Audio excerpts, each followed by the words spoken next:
Hey there, friends, and welcome back to another 3-Minute Thoughts. My name is Derek, and in the next 3 minutes, we're going to take a look at the book of Titus, chapters 1 through 3. Titus was a young pastor trusted by Paul, leading a church on the island of Crete. This letter is practical, pretty straightforward, and it's written to guide Titus in building a healthy church that reflects the gospel in a culture that was rough, unruly, and resistant to change. Titus chapter 1, Paul starts by reminding Titus of the importance of appointing leaders with strong character, men who are above reproach, faithful, self-controlled, and able to teach. The Cretans had a reputation of being difficult, and the church there was struggling with false teachers and decisive people. For the early Christians, leadership wasn't just about administration, it was about protecting the truth and fostering community rooted in love and holiness.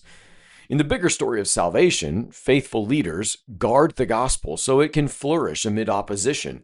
And for you and me today, Titus challenges churches to be intentional about leadership that models Christ and protects the community's health in a spiritual sense. Titus chapter 2, Paul gives specific instructions for different groups. Everyone from older men and older women to younger women and younger men, even slaves, get their own set of directions. This isn't necessarily about enforcing culture, but about cultivating godly character that shines in our everyday lives. In other words, how does your life in this particular section mirror what it means to be a follower of Jesus?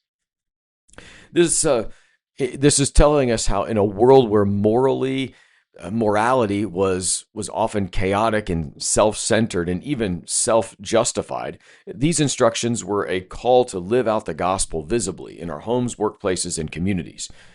For you and me today, this still serves as a reminder that faith is not private. It shapes how we relate, behave, and influence those around us. Titus chapter 3 closes this book by having Paul remind Titus and you and me today that all of this flows from God's mercy. We were once foolish, disobedient, and enslaved to our own passions, but God saved us not because of our works, but because of His grace through the washing of rebirth and renewal by His Holy Spirit. This is the heart of the gospel, transformation that begins with mercy and leads to good works. There's two different audiences. One would be that original audience that would have heard it in its original speaking. There was hope in a dark world. Now, for you and me, it's the foundation for humility and motivation for holy living. Paul's going to close with a call to avoid foolish controversies and to focus on doing good. Perhaps that's something we can focus on as well. Be well, friends.